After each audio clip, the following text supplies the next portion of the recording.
Alright, let's take a little spin through Mandeville. We're going to go and explore this charming little community, which is off the Ward Avenue area, because we've shown you Ward Avenue before, but this is a very highly sought after region because it's close to the town center. So it's an area where we thought we would take you so that you can get to see some of what life has to offer there. And although we've shown you much of the streets already, we thought that this little nook, this little cranny over here might be something that is worth exploring. So now that we're going to take you onto two side streets, which is off the main thoroughfare. So buckle up and keep your eyes on the road and on these beautiful homes that are perched on these lots that are over here. The Jam Fam family.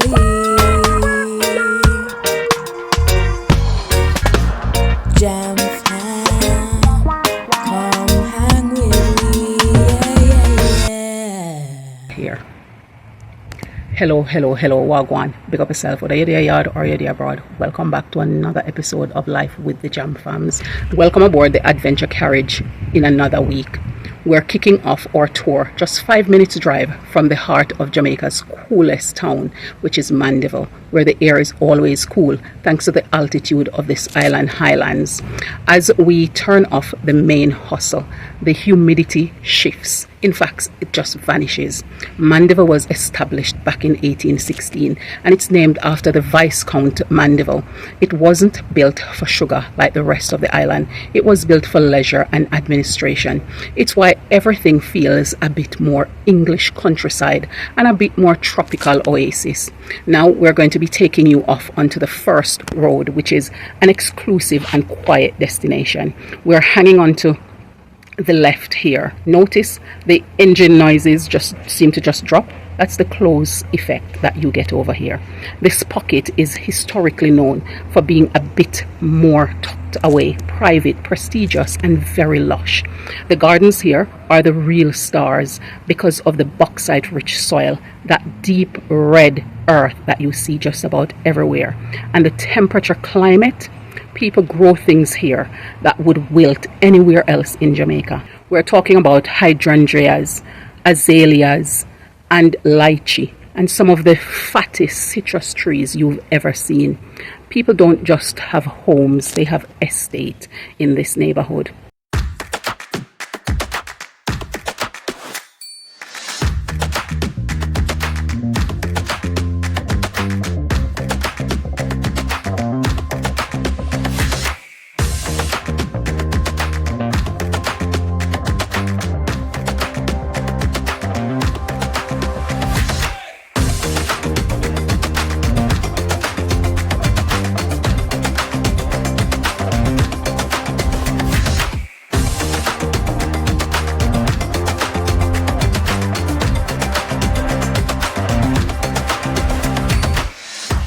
And now we're going to be taking you onto the second street, which is the architectural time machine. We're heading towards this street at a cruise speed. Just look at these properties. This area is a fantastic mashup of history. You'll see the old Mandeville style. Think mid-20th century bungalows with those expansive wraparound verandas and beautiful windows. The statistics. Did you know that Mandeville have one of the highest density of returning residents in the entire Caribbean? And what's the vibe like here?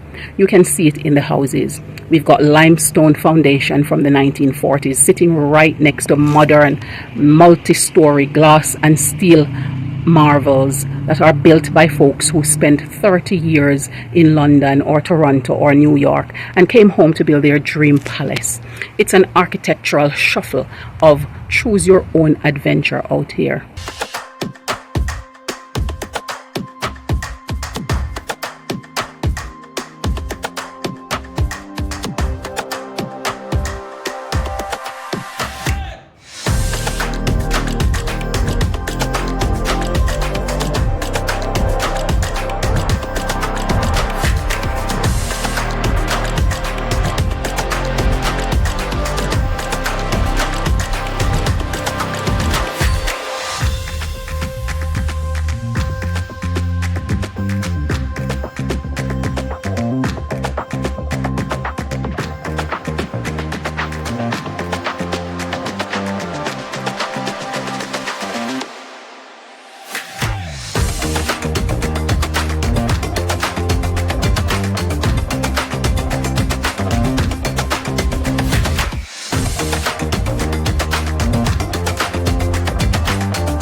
As we wrap up the loop, it's worth noting why these roads are so wide and the houses so sturdy.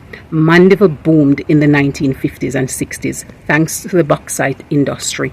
Companies like Alcan, which is now referred to as Windalco, transformed their area into a hub for engineers and executives. That legacy of solid living, it remains, and it envelopes like a wealth blanket. Today, these streets remain because they are prime bit of real estate that offers the perfect blend of historic Mandeville prestige and modern Jamaican luxury. Whether you are here for the crisp air, the red soil, or you're just here to admire some of the best masonry on the island, these communities never disappoint. Just remember to watch out for the walkers. Many Mandeville residents indulge in a good morning stroll, and so you might come across one or two. So do drive safely as you cruise through. Tell us what you think about this little strip of neighborhood that we showed you.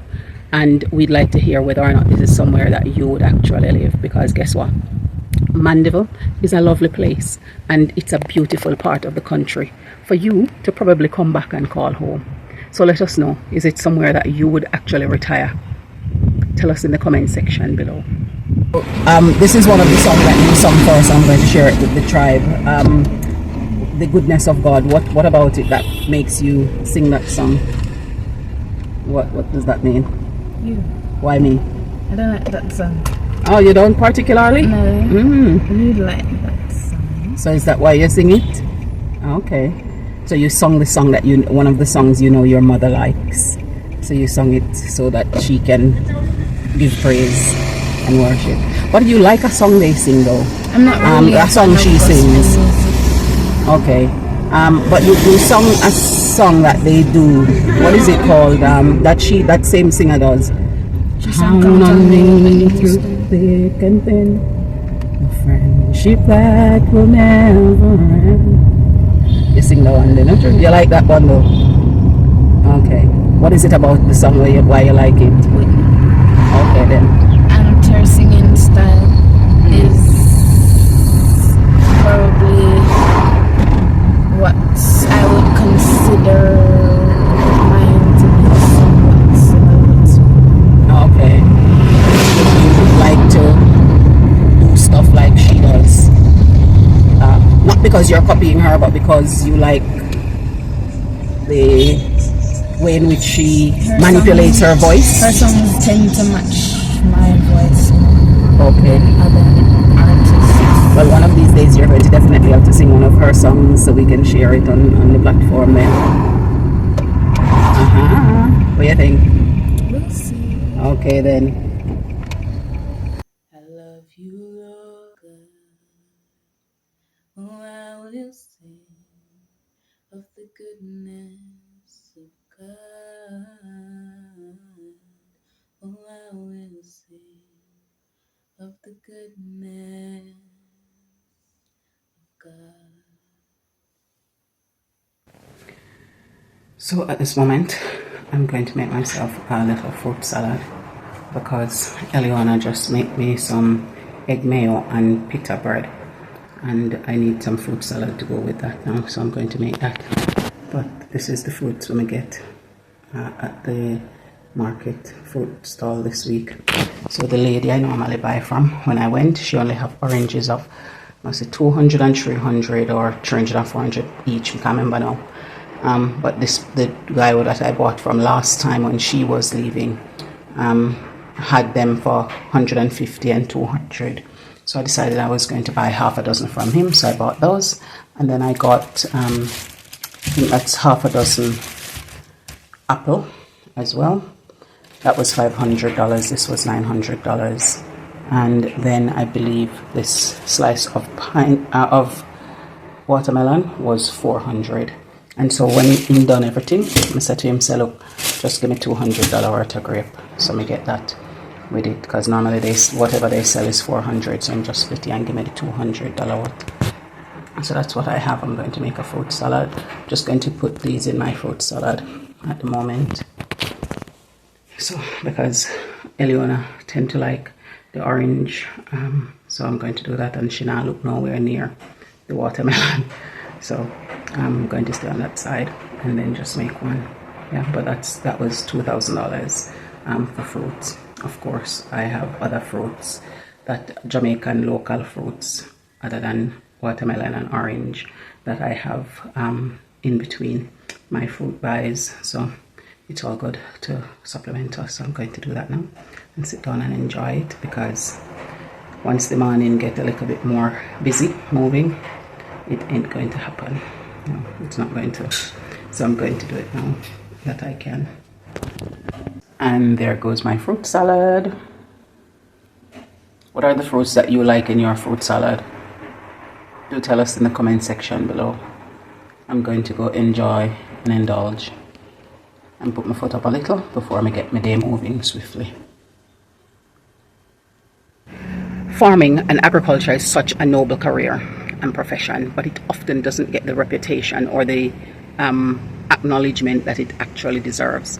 Because if you think about it, although we can on low scale plant some of the things that we're going to need and that we're going to want to eat and cultivate it, agriculture on a large scale is what feeds the general population. And for food security, if people don't have food security, famine occur, and we know the inevitable pathway that that's going to take. And so agriculture needs a better profile as a career from a young age, because oftentimes when we see a farmer, we don't regard them in the same way we would do a doctor or a nurse or things like that, but we should, because they're such an integral part of our survival. And I know that in terms of the labor intensiveness of agriculture and its return on investment isn't as significant as it should be. It's a narrow margin, and also because of the market outlets and the low levels of agro-production manufacturing hubs that we have, whether those are going to be from farmers co-op or they're going to be from government initiative or private and government partnership. More of those are needed so that markets can be available for the farmers, so that when they farm their produce, they don't have to sell it for little or nothing.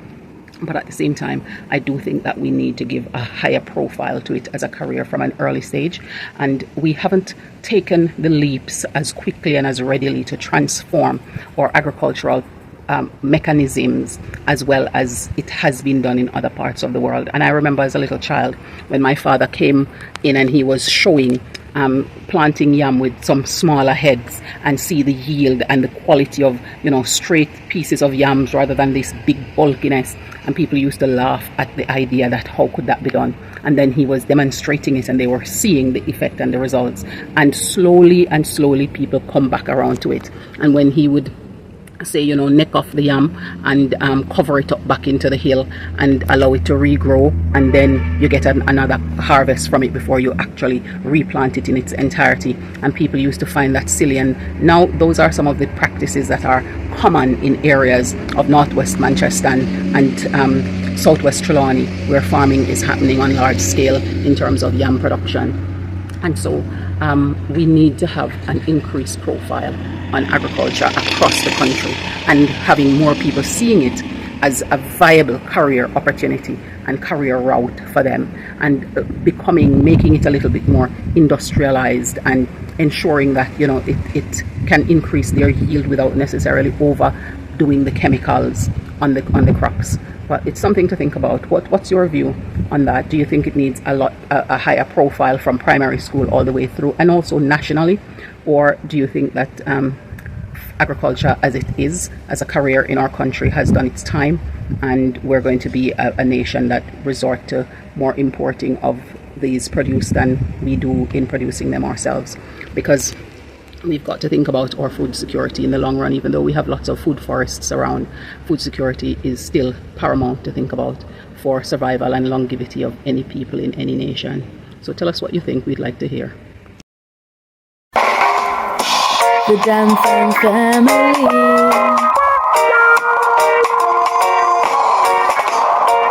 We're Irie, living the good life. We're royal, cruising through the West Indies, having fun, enjoying the good life. Jam Jam Fam family, yeah. The Jam Fam family.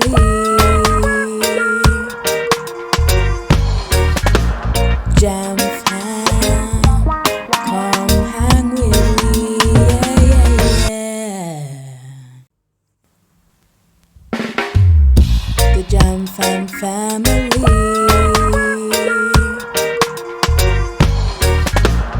Jam Fam, come hang with me, yeah, yeah, yeah. Thank you so much for staying with us here on this another episode of Life with the Jam Fams. We appreciate having you, and we enjoy doing these cruises with you. And for some people, we understand that it's a relaxing Sunday watch for them, because they get to just relax and unwind and look at the different landscapes that are available here in Jamaica. And it just reminds them of home and give them a peace and a comfort that they are enveloped with like a blanket. And so that is such a sweet thing to know and to understand, that it evokes that feelings in many of the people who are watching. So bye for now. Do take care. We look forward to seeing you in the next one. Until then, remember, walk good.